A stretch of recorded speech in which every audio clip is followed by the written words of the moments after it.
세계는 지금 설탕과 전쟁 중입니다.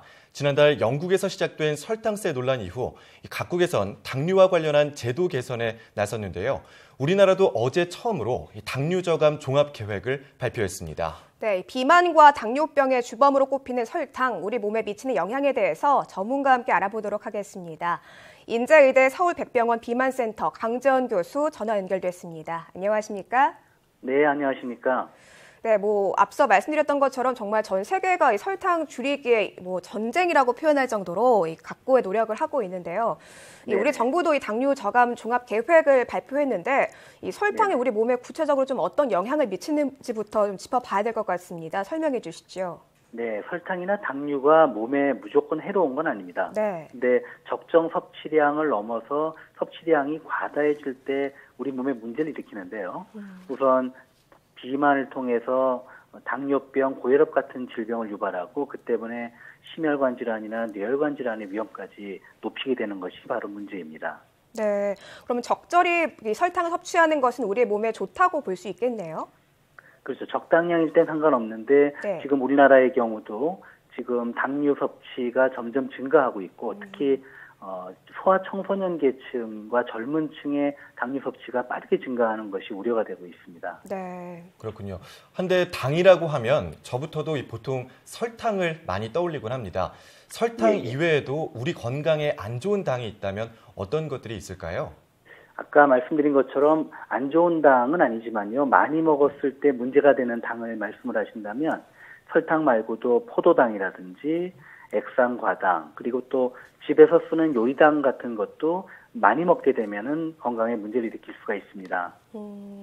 네. 그렇군요. 특히 방금 말씀해주신 액상과당의 경우 심혈관 질환을 일으킬 수 있다고 합니다. 액상과당이 어떤 것이고 또 우리 건강에 어떤 영향을 미치는지 자세히 한번 설명 부탁드립니다. 네네. 액상과당은 그 안에 과당하고 포도당이 섞여 있는 것인데요. 사실 이 과당 같은 경우는 과일에도 있고 한데 이 액상과당이 안 좋은 이유는 그 식이섬유가 없고 그냥 당만 있는 거죠. 그래서 흡수도 빨리 되고 열량 섭취는 과다해지는데 포만감은 하나도 없다는 게 문제가 되겠습니다. 네, 아까 그 교수님께서 좀 짚어주신 부분이긴 한데요. 이 젊은 사람들의 당 섭취가 조금 문제라고 말씀해 주셨어요. 근데 그 주요 원인이 음료수 때문이라고 하던데요. 평균적으로 음료수에 들어가 있는 당 얼마나 되는지요? 제품마다 조금 차이는 있지만 그 흔히들 먹는 그런 탄산음료의 평균 당함량이 24g이나 되고요. 또 과일 주스 같은 경우도 당함량이 평균 20g이나 되거든요. 그래서 보통 하루에 허용되는 가공식품의 당 섭취를 한 5, 60g을 상한으로 본다면 이 한 캔만 먹더라도 그 거의 3분의 1을 넘게 되는 것이 문제입니다. 네, 흔히 과일 주스에는 당이 많이 안 들어가 있을 거라고 생각하는데 의외로 꽤 많이 당이 들어가 있네요. 네, 그렇습니다. 사실 과일 주스에 당을 따로 넣지 않더라도 과일 아래 당이 있는데요. 그렇다고 이제 과일을 먹는 게 나쁘다는 의미는 전혀 아니고요. 생과일을 먹게 되면 문제가 없는데 즙을 내서 먹는 주스의 형태로 많이 먹게 되면 역시 당 섭취가 과다해질 수 있는 것이 문제입니다. 네, 음료수를 아예 안 마실 수는 없잖아요. 그럼요. 네, 그렇죠. 근데 또 이렇다 보니까 당 섭취가 조금 걱정이 되기도 하는데 좀 더 이 음료수 마실 때 건강하게 섭취할 수 있는 방법이 있을까요? 네, 다행히 최근에는 소비자들도 건강에 대한 걱정을 많이들 하고 또 제조업체들도 여기에 대한 그런 수요에 맞춰서 가보시면은 매장에 당이 아주 없거나 아니면 적게 들어있는 음료수가 꽤 선택할 폭이 넓어졌어요. 최근에도 탄산음료랑 달리 이제 탄산수가 인기를 얻고 있는데 그 안에 당이 들어있지 않은 탄산수라면은 저는 비교적 안심하고 마실 수 있다고 생각을 합니다. 그렇군요. 앞서 말씀해 주셨듯이 포도당, 액상과당, 요리당 등 이 음료수 외에도 우리가 모르고 먹었던 당들이 많이 함유된 식품들이 있을 것 같습니다.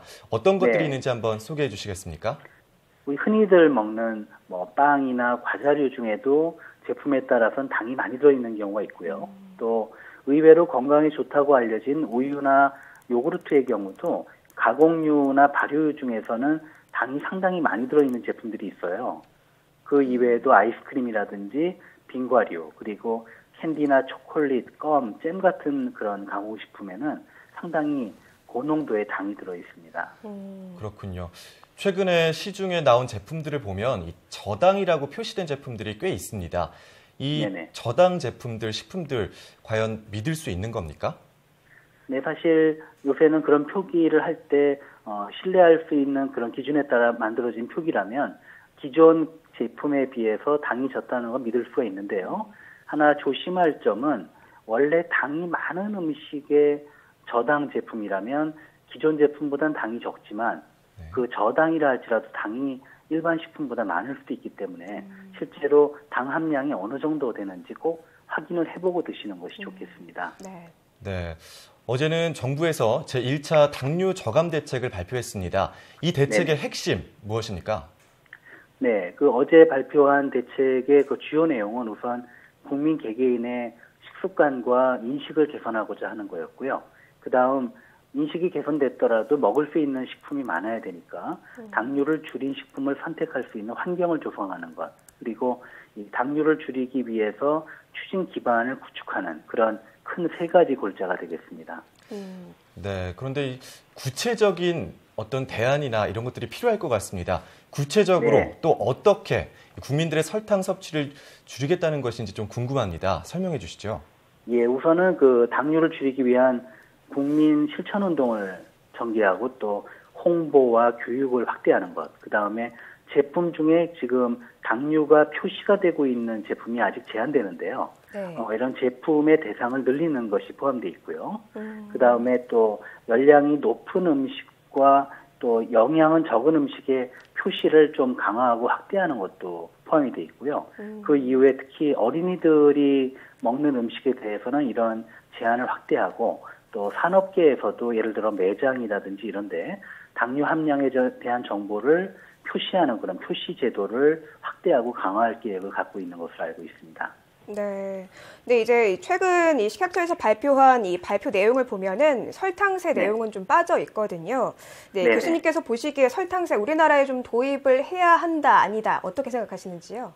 예, 저는 이 부분에선 식약처에서 많은 고민이 있었다고 생각을 하고요. 네. 사실 저도 그렇습니다만 국민 누가 세금이 늘어나는 걸 좋아하는 사람은 없습니다. 그렇죠. 근데 실제 외국에서 설탕세가 도입이 되는 나라들이 늘어나고 있는 이유는 이 공급 측면에서 달고 맛있는 음식은 굉장히 저렴하고 건강에 나쁘지만 반면에 당류가 적고 건강에 좋은 식품은 상대적으로 비싸기 때문에 이 갭을 메꿀 수가 없다는 거죠. 그래서 이 설탕세를 도입을 하는 건데 앞으로 이 부분이 도입이 되려면 우리 국민들의 그런 합의가 필요하다고 생각을 합니다. 그리고 조금 돈을 더 내서라도 이런 제도를 도입해서 국민이 더 건강해질 수 있게 하자. 그리고 여기서 나온 재원이 세수 부족에 메워지는 것이 아니라 건강한 식품을 저렴하게 사 먹을 수 있는 쪽에 투자가 되도록 한다면 국민들이 동의를 점차 하지 않을까 생각을 합니다. 네, 뭐 이 설탕세 도입 문제는 사회적인 합의가 조금 필요할 것 같다는 말씀해 주셨는데, 네네. 네, 이제 우리나라의 설탕 섭취 수준을 보면은 외국에 비해서는 그리 많지 않다고 하던데요. 실제로 좀 네. 비교했을 때 어느 정도 수준이라고 볼 수 있을까요? 예, 우리 국민의 일일 평균 총 당류 섭취량은 65g 정도인데요. 네. 미국이나 유럽 같은 나라를 비교를 해보면 우리가 한 3분의 2 정도 수준인 것 같습니다. 근데 문제가 되는 것은 증가 속도가 굉장히 가파르다는 것. 그 다음에 10대, 20대의 그 당류 섭취량이 적정을 넘어서는 인구의 비율이 늘어나고 있기 때문에 사실 아직 선진국보다 적으니까 괜찮다라기보다는 지금 선제적으로 조치를 취하는 것이 저는 적절하다고 생각을 합니다. 네, 그렇군요. 네. 그렇군요. 앞서 말씀해 주셨듯이 이 요리당, 음식을 조리하는 과정에서도 당이 많이 들어간다고 말씀해 주셨습니다. 이 조리를 할 때 당을 줄일 수 있는 방법은 어떤 것들이 있을까요? 예, 요새 그 집밥 열풍이 불면서 이 당을 많이 쓰는 요리법들이 좀 유행하는 것 같아서 사실 좀 걱정이 많은데요. 사실 설탕이나 이런 당을 많이 넣지 않고도 뭐 양파라든지 여러 식재료 자체에서 음식에 넣으면은 단맛이 나는 그런 건강한 식재료들이 많이 있거든요. 이런 것들을 적절히 요리에 사용하는 방법이 있고요. 또 하나는 단맛도 역시 달게 먹으면 더 단 것을 찾게 되는 그런 특성이 있기 때문에 처음에는 좀 맛이 덜하더라도 조금 덜 달게 먹는 습관을 들이면 제 환자들이 그렇게 얘기합니다. 나중에는 예전에 즐겨 먹던 단 음식이 너무 달아서 싫다라는 얘기를 하기도 하거든요. 그래서 습관을 좀 들이는 것도 중요한 그런 비법이 되겠습니다. 네. 네, 이 당류 저감 정책의 이 구체적인 대안들이 좀 보완이 돼서 국민 건강을 보호하는 데 좀 실질적인 도움이 됐으면 좋겠습니다. 지금까지 네네. 인제의대 서울백병원 비만센터 강재헌 교수와 함께 이야기 나눴습니다. 교수님, 오늘 말씀 고맙습니다. 감사합니다. 네, 특히 어린이나 젊은 층은 이 단맛의 유혹에 빠지기가 쉬운데요. 건강을 위해서 설탕 섭취를 줄이는 습관을 들이는 게 좋겠죠. 네, 그렇습니다. 근데 당장 이 식습관 고치기가 참 쉽지가 않아요. 맞습니다. 그렇기 때문에 아까 말씀해 주신 것처럼 음료수라든가 빵 같은 가공식품 섭취를 줄여가는 게 최우선일 것 같습니다.